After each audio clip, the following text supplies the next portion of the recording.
all of your mayors for Frisco since 2002. Now, when we talked about this panel, I couldn't believe this, but they tell me this is the first time they've ever been together on one stage for this conversation. Is this true? I think so. That's unbelievable to me. Well, so why don't we just level set to start and go down the line? What years are we representing here in Frisco? Mike Simpson, 2002 to 2008. Mayor Mosso, 8 to 2017. This was a test, right? Yeah. Then on council, of course, 2000 to 2007. So 2017 till present. And as you look back on those years, I'm sure we all have a lot of lessons learned. You have the beauty of hindsight at this point. But is there anything you learned from your time that you would pass forward to whoever comes next? We'll defer to the elder statesman. Yeah. Anything that I learned that we would pass on to the next.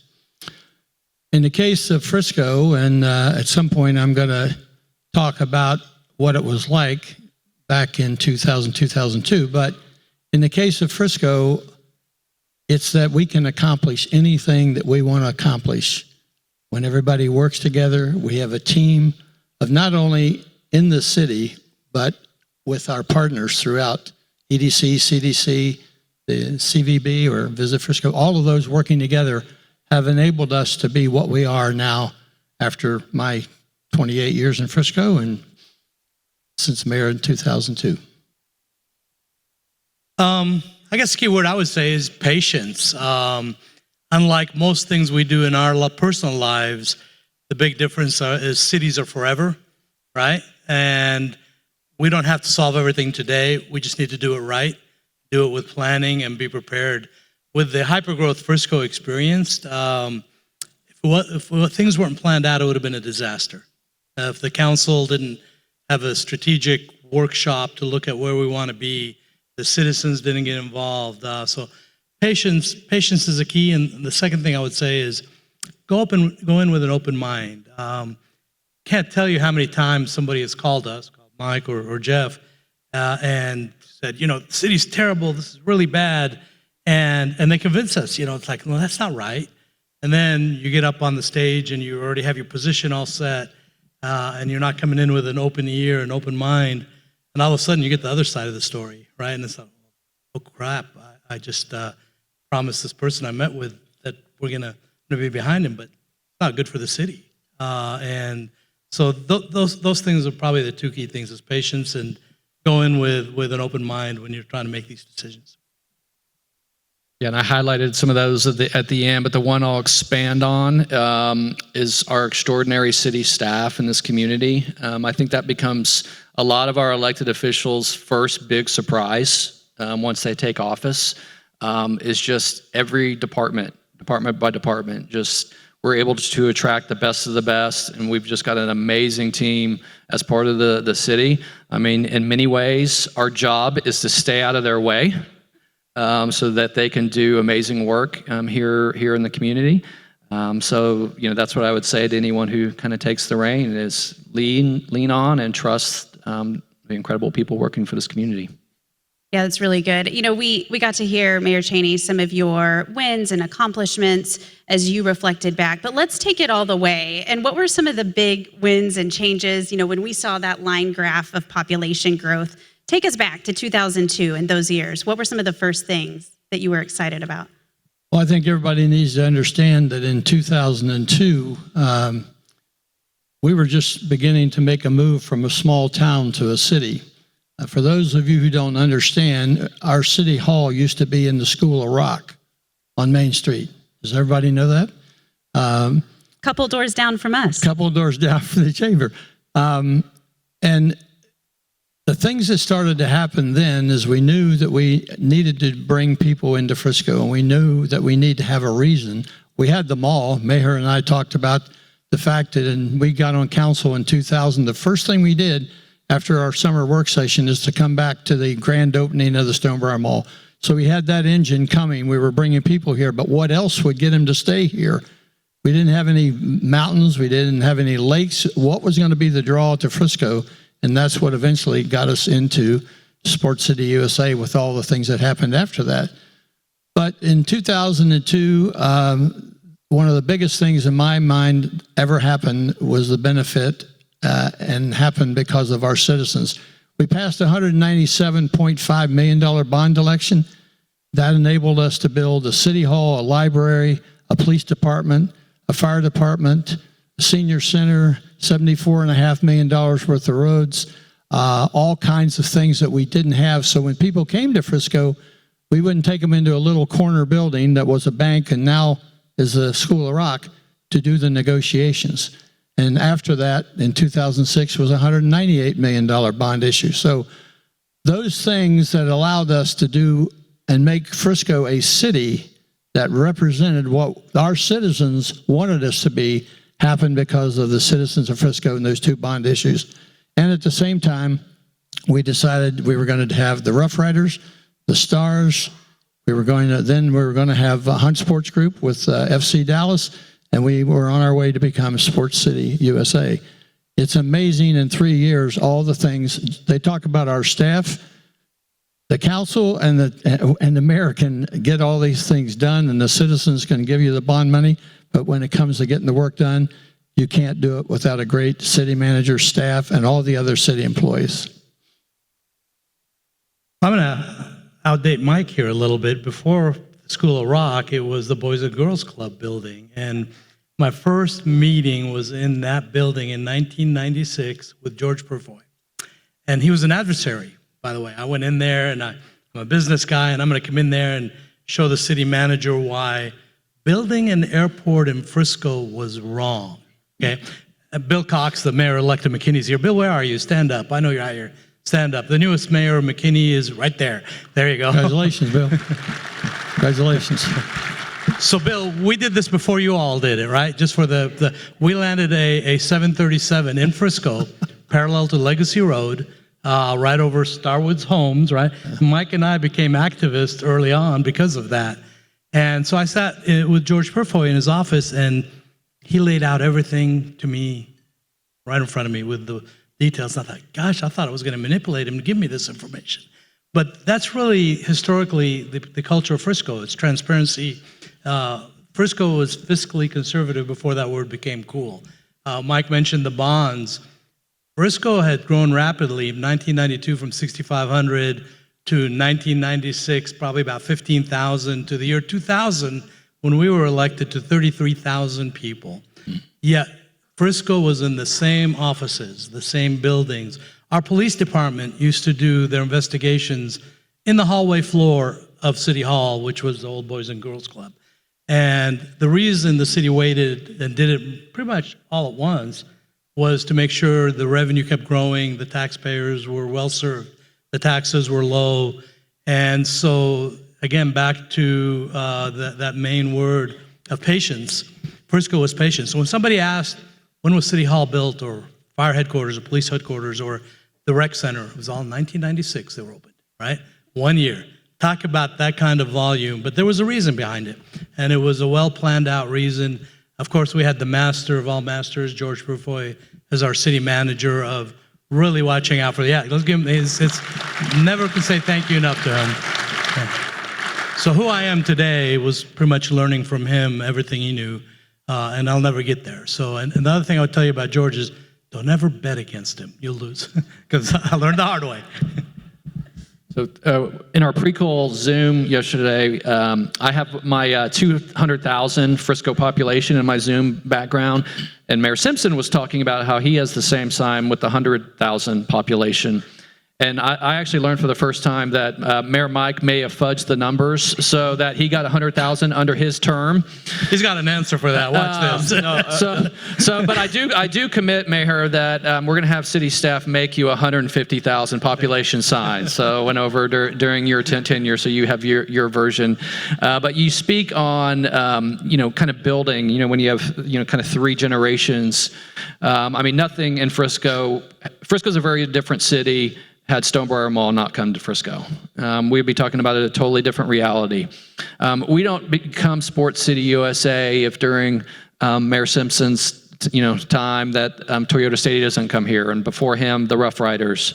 Of course, under Maher's tenure, the STAR was a big international win in the project, and quite frankly, the STAR is the vision that we took and laid out for PGA Frisco to recreate in a golf setting. So we don't build that project had the STAR not come to Frisco. So, you continue to kind of build on identities and things that have come before. Mayor Simpson and my 10 years have interesting parallels because he was building the first of everything, the new city hall, the new police building, the library, the first senior center, and now over the last couple of years, we've come back and redone all those facilities to take us to build out. So he would come to all of our ribbon cuttings, for the library, the new Grove, all the different annex buildings that we've kind of gone through. So it's kind of different generations of the first of things, and then now this is the last. Hopefully that takes us to build out. By the way, I reminded Crystal that this is the 20th anniversary of the Embassy Suites Hotel. 20 years ago in April, it opened. Hard to believe. That's a good point, because as we look through our chamber memberships, we are starting to have more and more 20-year anniversaries. 20-year chamber member celebrated one the other day, but it truly is. This community has grown up, and now we're having these big milestones. We have to be sensitive to everybody's time, but I would have this conversation all day long. I want to make sure that each of you gets the chance to say you have 600 roughly business leaders in this room who will be very influential going forward in shaping our city, in helping elect the next mayor, whoever comes next to lead. What would be your vision, words of wisdom, anything you'd want to share as parting words with this room? You talking about words of wisdom to the next mayor and council, or to all the chamber members? I would say, in my opinion, that you have to be prepared for things that you would never expect to happen. And when they happen, as leaders, you have to be able to stand up and show the people that elected you that things are under control, that it's going to get done. It will happen. You would never have thought that a hurricane in New Orleans would affect Frisco. That happened during my tenure. You would have never thought the economy would tank like it did when Mayor Massa was there. And things happen, and you can't sit back and everybody point fingers. Everybody has to be able to work together to resolve the situation, and it will get done. Frisco is a strong city. It's had strong leaders. And the great thing that I think is, from Mayor Bob Warren to Mayor Kathy Ci to me to Mayor to Jeff, we've all had the same goal, and that is to make Frisco the best place in the world to live. And I think we've been able to accomplish that because of the people and the businesses that are here. So have faith. Don't panic when something happens that you don't expect. Yeah, I would echo that. I mean, Frisco is a model that was used regionally, statewide. In fact, I know David Bristol, mayor of Prosper. David, why don't you stand up also? Where are you? There. David's here. A lot of people don't know that he was a Frisco resident first. So here we go. We trained him. But there's competition with Prosper, but there's also a lot of cooperation. We learn from each other, right? But I would just say, from an elected official perspective, learn. Lean on your staff. You have amazing people that help operate the city, from Marla Rowe with our CVB to Dana Baer with communications, our city manager, Jason Ford with the EDC, and Harry Wayland. Harry, raise your hand. Harry, he's retiring. You have not lived life unless you went on an international trip with Harry. It's like everybody on the plane will know your name and know who you are, and they're best friends with you. But he really sold Frisco well. How many projects we got their attention internationally, Harry. So it was a pleasure to learn from people like that. So the city is made up of great people, great residents, a lot of volunteers, a lot of people that give of their time and effort. These companies that moved here are here. They help us. They help us grow. Government can't do very many things, public health, safety, and welfare. We really depend on the private sector. You see all these sports here, it's not because we love sports and tourism, and those are to really get a return for our taxpayer. Those are public-private partnerships to help the city stay sustainable. Cities, again, are forever. Everybody here, the companies that are here, they'll tell you they're doing R&D all the time. If they don't, they go bankrupt. Who had a BlackBerry, right? I mean, top of the world, where are they now? Cities do not have the luxury of R&D. We're limited by law. You got property tax, sales tax. So the R&D, this council decided in the 90s, mid-90s, 1990s, that tourism helps keep financially sustainable. And it's panned out. If you look around you, whether it's the Star and the Country Awards or the NCAA Division I championship game with the Hunt family, those have been a financial impact to everybody. And so it's worked like it was supposed to. Investing in the community keeps you from deteriorating. And partnering with all of you is what it's about. Every family in Frisco and the region deserves the opportunity to earn a living. And we could not do that without the companies here, without the investment they make. So being a partner with them, the city, that's the reputation of Frisco. That's what I would say is you keep your reputation of getting the deals done so the taxpayer gets a return. And we can quantify that return all day long. Yeah, and I know we're running out of time, but I was going to piggyback on Maher's comments, which is, there's probably a reason that the three of us all have business backgrounds. The city of Frisco has never taken a traditional look at running a city like a traditional government entity would. We've always taken that business mindset. And to piggyback again on Maher is you have to continue to reinvest in yourself, in your community. You have to continue to look at those projects that are going to keep pushing you forward that, kind of once you go stale, just like as a company, that's when you die. That's part of my No Sally mantra, which I'll close with, which is I hope that, Frisco never becomes a city where we settle to be the same as last year. That we're always moving forward, always looking to excel, and always looking to be better. And I want to add one little thing. Yes. Last word here, right? No. We're not competitive at all up here. We talked about this and on the Dana, call thank you yesterday. for teaching me back in 2000 to sit on my coattail. So you learn little things right there when you're doing interviews. Mike mentioned this earlier, preparing for the unexpected. With the first emergency preparedness drill that I asked our police fire department to do, we were all asked, what's the worst thing you can imagine that could happen in Frisco? And came to me, my turn, and I said, a meteor hitting the city.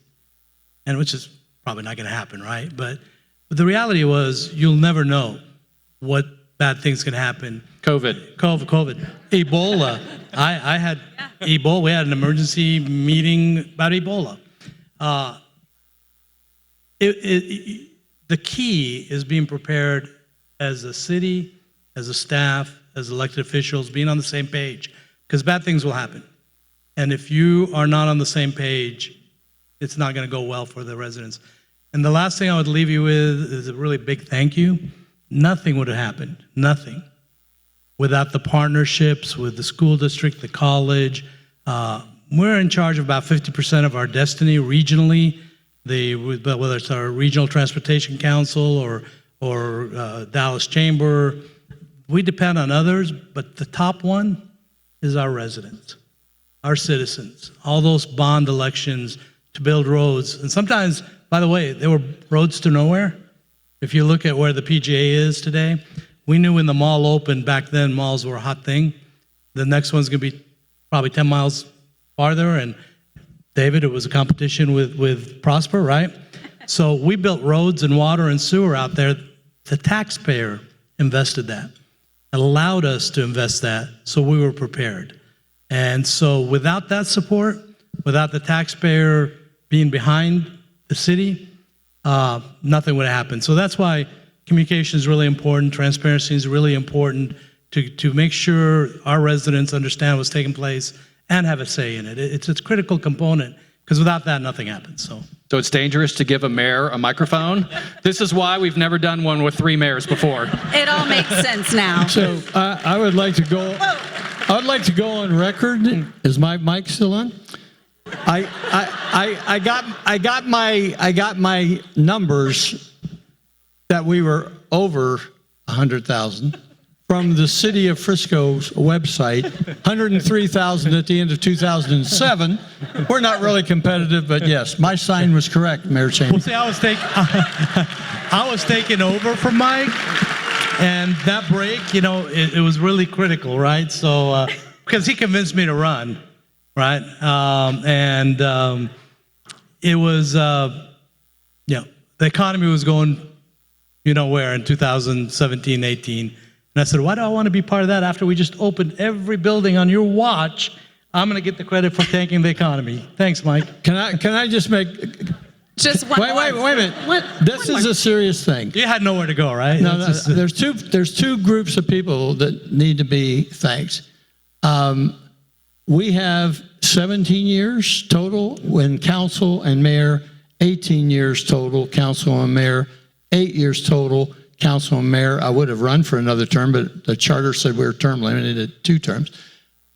So all of the mayors, I believe, really have worked well together, going back from Bob Warren and Kathy C.I. forward and to the next mayor. We couldn't have done it without our families and our wives. My wife, Sandy, is over there. We've been married 63 years in August. These guys have wives that have kept them, and if you're going to run for office, you got to have all in by the family and your bride. So, and thank you for all the years that you've supported all of us. Thanks to the chamber. Thank you. We have to thank the chamber for putting this on, so thank you. Thank you. Let's give it up for our mayors.